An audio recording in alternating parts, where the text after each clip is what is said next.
Hello everyone. Hopefully you've already watched the orientation video. This will be the next video that you need to watch, and this is the one that helps you get registered for the MyLab math homework software that you'll need for the course. In this instance, if you've already taken a course at SEF, say MAT 0018 or 0028, or possibly you've taken this course before and you're repeating it, you may already have a MyMathLab account. You can skip this video and just sign in. The only thing that you will need to do is type in my course code, which is the Schaller 58673. So if you do already have a Pearson account or a MyMathLab account, you can just sign in right now. And somewhere up in, I believe it's right up in the top right, it says change course or switch course. You're going to want to click that and just type in my course code, because you don't want to use your old course code because that's for a different instructor. You're going to want to use my course code. So it's on the syllabus. You know where to find it. However, if you've never used MyMathLab or you don't have an account, then you're going to want to watch this video, because I'm just going to walk you through a couple quick steps how to get registered with an account. So if you don't have an account, click on this register now as a student, and you're going to need a couple things. Three things actually: your email address, the instructor's course ID, and some form of payment. Now, number one, your email address. Please just use your student email address. As an SCF employee, I cannot respond to outside email addresses like Gmail or Hotmail or anything like that. This is a private things like grades and things like that have to be discussed, so I cannot respond to those emails. So please make sure you use your student email, your SCF student email. Number two, the instructor's course ID. This is the Schaller 58673 code that you can find back on the syllabus. It's highlighted there. That's the thing that you're going to need in order to register for my course. And then the third thing is payment. You've got a couple options when it comes to payment. Option one, you go to the bookstore on one of the SCF campuses and you purchase a MyLab math code. If you just bring your schedule with you, they'll help you find what you need. But it's basically just a piece of cardboard, and it has a little code in it, and that's all you need is that little code. So it's a sealed little packet. There's no physical textbook. It's just a code that you're buying that gives you access to this software, and the software actually comes with an electronic version of the textbook and all the homework and stuff. If you don't do that, then you can just buy the software right here, right now, while you register. You can use a credit card or a debit card or even PayPal. And when you click on, yes, I'd like to pay for this course, you just put that information in and it'll purchase the software right then and there. There is a third option technically, but you're not buying, you're just doing a 2-week free trial. So when it does come to actually paying for it, you can register for a 2-week free trial. And ultimately you have to pay for the course, but at least it gets you started. At least it gets you in and working. And then you can always purchase it later. So when you click on register now, this is the first thing that you're going to do is put in my name, Schaller, all lowercase, no spaces, no C, SHOLLAR, and then the numbers 58673. That'll get you into the course. Hit continue. You can see over here on the right in this gray box, it tells you you are entering MAT 1033 online fall 19. There's your instructor. Course ends, I just set it to the end of the year. Obviously it ends a little before December 31st. But this is the course that it's telling you you're going into. Again, if you already have an account, just sign in with your account. There's no need to create another one. I'm assuming that you don't have one, so hit create a Pearson account. And when you hit create, you'll be able to type in all this good information. Again, please use your student email, pick a username, your password. This is all stuff that you have to do. I can't do this for you. First name, if you use a nickname, say like, my name's Robert, but say I want to put in Bob. I'm okay with that. That's fine. But please just let me know, because when I go to do the grades, the names that are on here won't match the names that are on Canvas. So when I look at someone and they're registered in my course as one name, but then they're on my MyMathLab as a completely different name because it's their nickname that they've been using since they were 4 years old. I don't know that, so just let me know. That way I can make that relation. Security question, check all the boxes, say you agree, blah, blah, blah. I'm not going to go through and create an account, but the last thing you're going to do is actually hit create account. And then it'll verify. It'll tell you if you did something wrong, like you messed up the password or something. But once you do create an account, it'll take you to the next page, And on the next page, it asks you, okay, do you have a code? Because you bought it in the bookstore, and all you have to do is type in that code because you've already bought it. If you haven't bought it, then it'll say, all right, give me your credit card number and let's buy this and let's get started.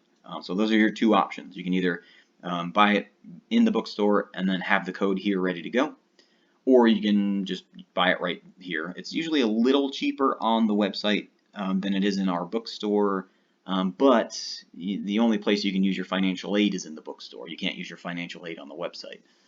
So, it's just whichever works better for you. But there is a third option, technically, on the next screen when it asks you to pay for it. If you scroll down to the very bottom of the screen, you'll probably see a little, I think it's blue, most of these are all blue links. There's a little blue link that says, I would like to try a free trial.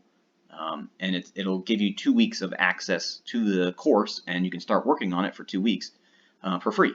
At the end of the 2 weeks, it'll shut you out, though. So keep that in mind. It'll let you work for the first 2 weeks, but when you start getting close to the end, every time you log in, like I think starting like 4 or 5 days before your time is up, every time you log in, a big pop-up will come up on your screen and say, hey, you've got 48 hours left. You haven't paid for it. You're going to lose access. So please make sure you're purchasing it before you lose access. You can even lose access and then purchase it a day later. It's not going to erase all your grades. But that's good for people who maybe their financial aid hasn't cleared yet, or you're waiting on a paycheck. I totally understand, but that's no excuse not to get in there. I've had people email me, Thursday or Friday of the first week and say, sorry, I can't log in yet because I haven't got my paycheck and I don't have financial aid. I'm going to say, well, that's not an excuse. The deadline for the first assignment is still due when it's due. I can't extend it for you. You can get in for free, so get in for free. At least get started, and then you can pay later.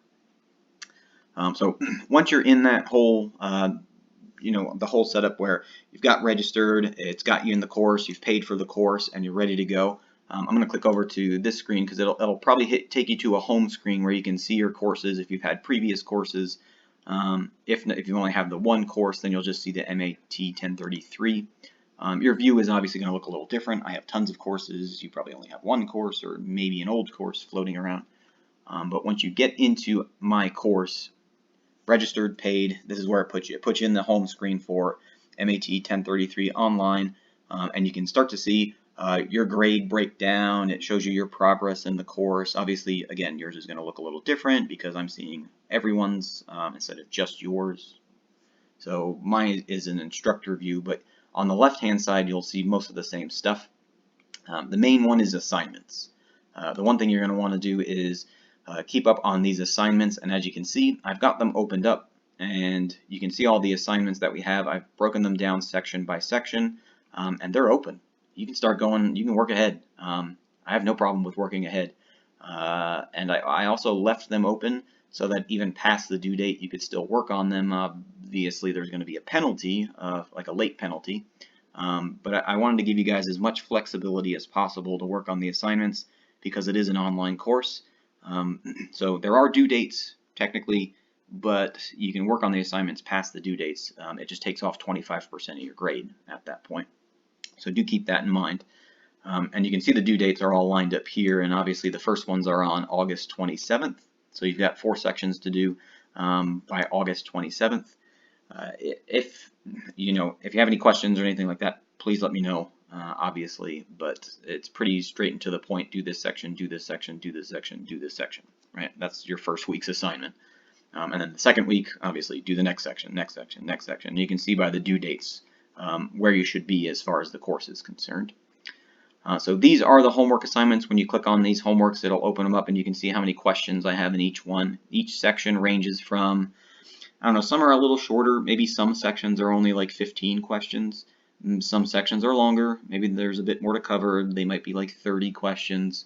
But most of the homeworks I tried to keep around the 20-ish question mark. And you can see here the late submission. Oh, it's 20%. Sorry, I thought it said 25. It's 20% deduction from your grade.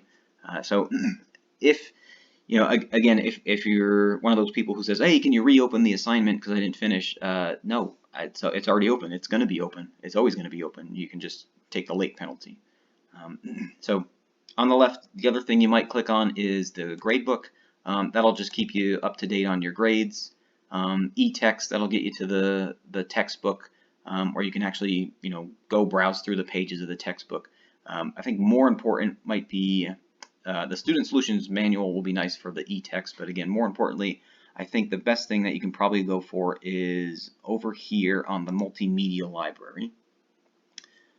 This is how you're going to get to the videos. This is probably the best way to start going through the course. Is you're going to want to look at these section video lectures. The author of the textbook, Elaine Martin-Gay, actually goes through and basically will be your face-to-face instructor in this case.